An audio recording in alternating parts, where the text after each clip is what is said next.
DMP commissioner বলেছেন 7ই জানুয়ারির মধ্যে তিনি চার্জশিট দাখিল করবেন। আমাদেরকে ইতিপূর্বে জানানো হয়েছে যে 90% কাজ ইতিমধ্যেই হয়ে গেছে। 10% কাজ করতে আপনার 7 তারিখ পর্যন্ত লাগবে কেন?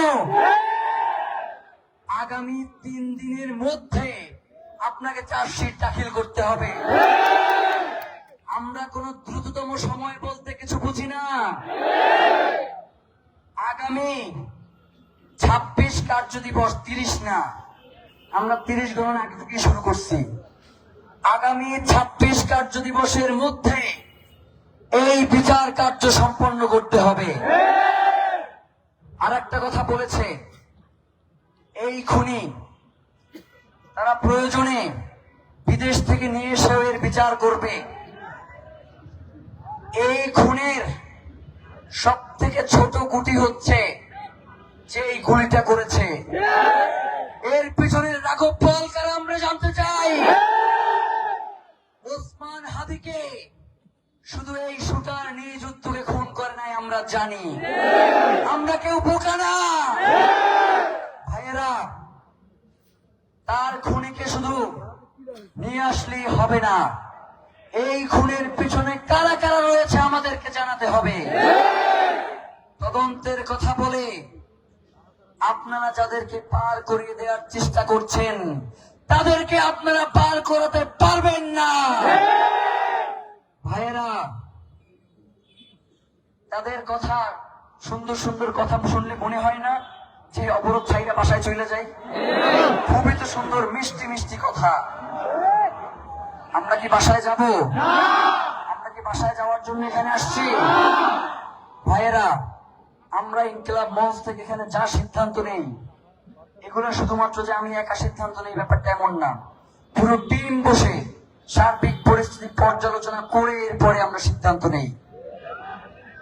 এখানে যারা মা বোন রয়েছেন, আজকে রাতে এখানে আপনারা অবস্থান করতে পারবেন না। যারা বাসা দূরে তারা জুমার সাথে চলে যাবেন, জুমা আপনাদেরকে যাওয়ার সময় নিয়ে যাবে। আর যাদের বাসা কাছাকাছি আপনারা এখন এখানে কেউ থাকবেন না, চলে যাবেন। ভাইয়েরা, এই যে অসংখ্য জনতা, কেউ একটা কথা বলে নাই, আমি তো ভাবতেই পারি না যে এত শান্তিপূর্ণ জনতা বাংলাদেশে আর কখনো দেখেছে। নেতা কথা বলে মঞ্চ ভাঙ্গা বইরা যায়, অথচ এইখানে কেউ একটা কথা বলে নাই। আমরা কোনো হটকারী সিদ্ধান্ত আপনাদের উপরে চাপিয়ে দিব না। আমাদের প্রতি আপনারা আস্থা রাখেন। আমরা আন্দোলন ছোট করব না, আমরা আন্দোলন সামনে আরো বড় করব।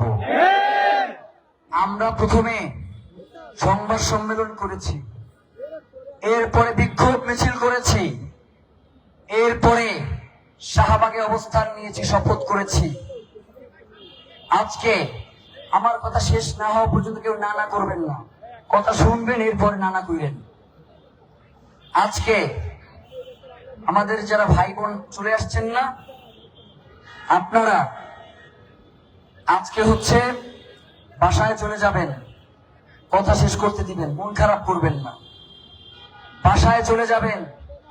আজকে আমরা কি করেছি?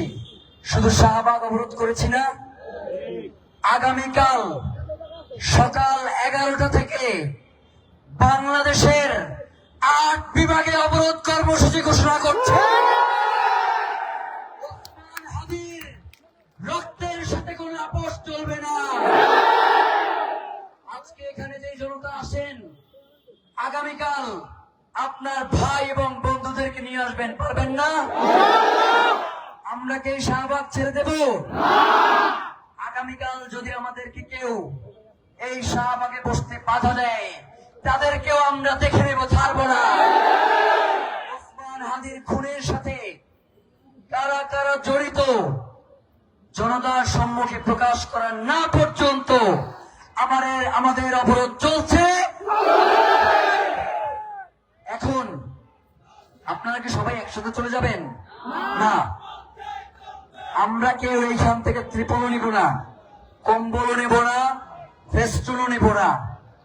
রাতের বেলা রাতের বেলা পেছনে আমরা কিছু দেখি না, এই জন্য বারবার আমি যেটা বলি যে পেছনে কেউ দাঁড়াবে না, আমরা তাদেরকে সন্দেহের চোখে দেখি, বলি না?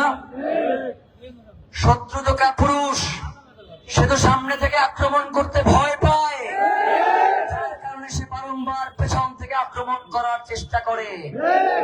আমরা ভালো করে বুঝে গেছি যে আমাদের নিরাপত্তা, আমাদের নিজেদের নিরাপত্তা নিজেদেরকে নিশ্চিত করতে হবে।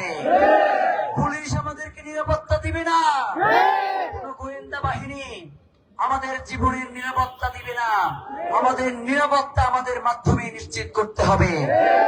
আমরা কি কাউকে হেলায় খেলায় আমাদের জীবন দিয়ে দিব? আমরা যারা এখানে আছি, পানি পুরো ভরা আছে, মুড়ি ভরা, আমরা কেউ, আমাদের অনেক ভলান্টিয়ার তারা এখানে রাতে অবস্থানও করবেন, কিন্তু সার্বিক পরিস্থিতি আপনাদের কাছে হয়তো বলতে পারতেছি না, মানে কোনো আপোষ না, আপনাদের নিয়ে দুশ্চিন্তা, এই জন্য বলতেছি না।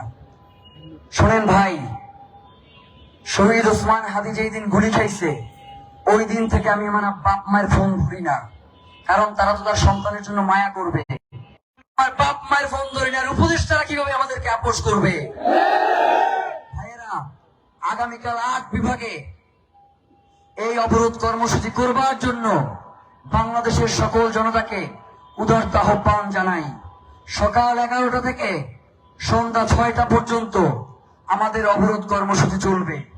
রাতে এমনিতেও তো আপনারা বাসায় চলে যান, গাড়ি ঘোড়া থাকে না, আমাদেরকে তো এই লড়াই চালাই যেতে হবে, চাইতে হবে না? গতকালকে যাদেরকে অনেককেই দেখছিলাম, আজকের অনেককেই আমি দেখতেছি না, আবার আজকে অনেকেই নতুন আসছেন, আগামীকাল হয়তো আসবেন না। কিন্তু আমি চাই যারা এই মিছিলে সামিল হয়েছে, যারা এই ইনসাফের লড়াইয়ে সামিল হয়েছে, তারা প্রত্যেকে আগামীকাল 11টায় এই শাহবাগে এসে দাঁড়াবে। আমরা আপনাদেরকে বিনীত আহ্বান জানাই। ইতিমধ্যে দেখছেন না যে বিভিন্ন মিডিয়া বলছে যে আমরা নাকি যমুনা ঘেরাও করতে চাইতেছি, তার মানে বুঝতেছেন তো মিডিয়াগুলো সন্ত্রাসী কার্যক্রম শুরু করে দিয়েছে। ইনকিলাব মঞ্চ তার পেজ থেকে যতক্ষণ পর্যন্ত ঘোষণা না দিবে, ততক্ষণ পর্যন্ত আপনারা কোন সংবাদ মাধ্যমে কি আসলো কি না আসলো এইটার প্রতি কোনো ভরসা করবেন না। আমাদের পেজকে যদি নষ্ট করে দেয়া হয়, আমরা প্রয়োজনে লাইভে এসে আপনাদেরকে জানাবো, তবুও যাতে কোনো প্রোপাগান্ডাকারী সুযোগ দিতে না পারে সেই ব্যবস্থা আমরা করব। ভাইয়েরা, প্রথমে আমার যারা এখানে মা বোন রয়েছেন তারা যাবেন, তার আগে আপনাদের প্রতি বিনীত অনুরোধ, আপনাদের একটা কথাও বলেন নাই, আমি শুধু বলার কারণে এইখানে আমি যাদেরকে সামনে দেখতেছি, এদের 90% থেকে আমি বয়সে ছোট। এখানে যারা আমার সামনে আছে 90% থেকে আমি বয়সে ছোট। এরপরেও যে আপনারা শুনতেছেন, আমি তো মনে করি আপনারা আমাকে শোনেন না, আপনারা শহীদ ওসমান হাদিকে শুনতেছেন। সুতরাং শহীদ ওসমান হাদির রক্তের বদলা না নেওয়া পর্যন্ত আমাদের এই লড়াই চলবে।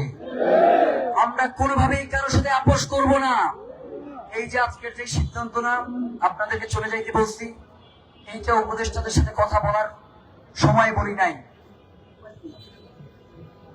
মোবাইলে এইটা লিখছে 8টার সময় যে আজকের কর্মসূচি কতক্ষণ চলবে। আমরা কারো সাথে কোন ধরনের আপোষে যাব না। সে যদি আমার ভাইও হয়, সে যদি আমার বোনও হয়, তবুও কোনো আপোষ করা চলবে না। প্রিয় ভাইয়েরা, একটা কথা বলি, গত কয়েকদিন ধরে বিভিন্ন মাধ্যমে আমাদেরকে হত্যার হুমকি দেওয়া হচ্ছে। আমরা কোন মৃত্যুকে পরোয়া করি না, আমরা শাহাদাতের তামান্না নিয়ে এখানে দাঁড়িয়ে আছি, মৃত্যু ভয় আমরা করি না। আমরা যদি শহীদ হয়ে যাই, আপনারা কি ইনসাফের এই লড়াই থামাবেন? আপনারা কি ইনসাফের এই লড়াই থামাবেন? আপনারা কি ইনসাফের এই লড়াই থামাবেন? আমাদেরকে কথা দেন আপনারা এই ইনসাফের লড়াই চালিয়ে যাবেন।